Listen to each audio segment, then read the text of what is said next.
দিচ্ছে আমরা বাসিতে গেলাম। ওখানে যারা করছে এটা কি কারা? জামাত শিবির কারা? জামাত শিবিরের।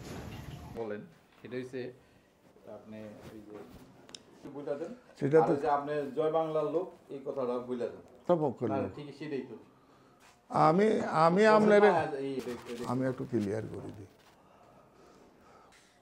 আমি একজন নিয়মিত বাহিনীর লোক। আমার ট্রেনিং সেক্টরে ডাউকি সড়কের পূর্ব অঞ্চল হইল চিয়ার দত্ত এবং আপনারা অবশ্যই ওনার আমার যুদ্ধক্ষেত্রে আমার স্যারে আমার নাম রাখছিল। সকালে আমি উঠি, ওই ঠান্ডা পানি দিয়ে তো গোসল করতে পারি না, ঈদে এখন করেন না, আমি গরম পানি দিয়ে গোসল করিয়া আমি চিন্তা করলাম আমার মনে হয় ডায়াবেটিস বাড়ি গেছে, কই না প্রেশার বাড়ি গেছে। আমি বাজারের দিকে আসলাম। বাজারের দিকে আসি হবে পলাশের মেডিসিন দোকানে ঢুকলাম। ঢুকার ঘরে কইলাম, পলাশ আমার মনে হয় প্রেশার বাড়ি গেছে বা ডায়াবেটিস, তুই আমার একটু টেস্ট করো। তো প্রেশারটা প্রথম মাপল। তো কইলাম যে বাজি আমারে ডায়াবেটিসটা মাপি দাও। তখন এই বাইকে তোর নামছে এ হাসেন নাইমা আমার এনে ঠাত দিছে। তা আমি তো সাদা মনের মানুষ, আমি গেলাম। এইভাবে কলার চাবি বেরিয়ে গেল, মাদার তোরে আগে তারা যাবে না, তোরে আগে জীবনে শিক্ষা দিয়ে দেব। তখন আমার কুলিয়ারা হাই স্কুল মাঠের দিকে নামা শুরু করলো। শুরু করার পরে যাইতে যাইতে বলে যে তোকে তোর ছেলেরে টুকরা টুকরা করি ছিটাই দেবো যাতে কেউ খুঁজি না পাওয়া যায়। তুই এ এলাকা তুই তাড়াতাড়ি সরে যা। আমি কোনো কেন সরে যাও, আমি তো 9 বছর ছিলাম না। 9 বছর গুল্লি ফিট। যে হাসেমের লগে যে 3 জন ছিল, যারা একজন হইল আবুল হাসেম মজুমদার, আরেকজন হইল ওহিদুর রহমান মজুমদার, আরেকজন হইল রাসেল, আরেকজনের নাম হইল নয়ন। হে মজুমদারে, নয়ন মজুমদার। তারও গ্রাম হইল আপনার কুলিয়ারা, আমার গ্রাম হইল লুধিয়ারা। ওনাদের সাথে আমার কোনো দ্বন্দ্ব হওয়ার কোনো কারণ আমি দেখি না। তা আমার দোষ একটা, বোধহয় তারা ধরছে বা তাদের কোনো নির্দেশ আছে কিনা জানি না। আমি মুক্তিযোদ্ধা,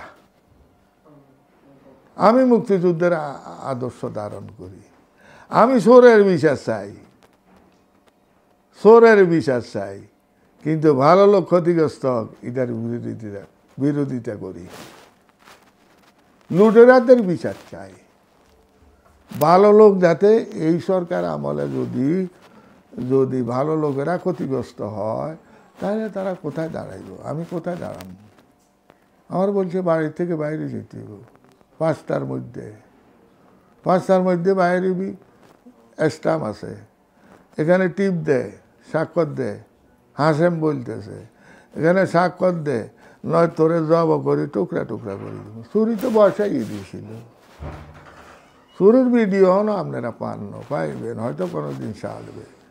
আর আমার এই নঙ্গি যদি টানাটানি শুরু করছিল বিবস্ত্র করি ছবি তোলার জন্য, তাইলে সারা বাংলাদেশের মুক্তিযোদ্ধাদের আমারও যদি বিবস্ত্র করতো, করার চেষ্টা করা হয়েছিল, তাইলে যদি আমার বিবস্ত্রই করতো, ছবিই তুলতো, তাহলে 2,50,050 জনের যারা ভাতাভোগী, যারা আপনার আজও জীবিত আছে, যারা গ্যাজেটভুক্ত, তারা সবার গলায় জুতার মালা এবং বিবস্ত্র করার চেষ্টা করা হয়েছে। এই বিচার তত্ত্বাবধায়ক সরকার মহোদয়দের কাছে চাই, সারা জাতির কাছে চাই। সাংবাদিক ভাই বোনেরা সরাই আছেন, ওনাদের কাছে আমার দাবি হইল এই সত্যটা যাতে উদ্ঘাটন হয়।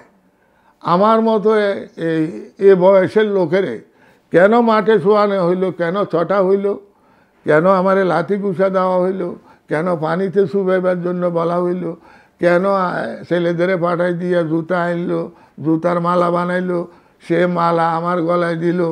অর্থাৎ বাংলাদেশে 2,50,000 2,50,000 50 জন মুক্তিযোদ্ধার গলায় কালকা জুতার মালা ঝুলছে। এই বিচারটা আমি সারা জাতির কাছে চাই, আমি বর্তমান তত্ত্বাবধায়ক সরকারের কাছেও চাই।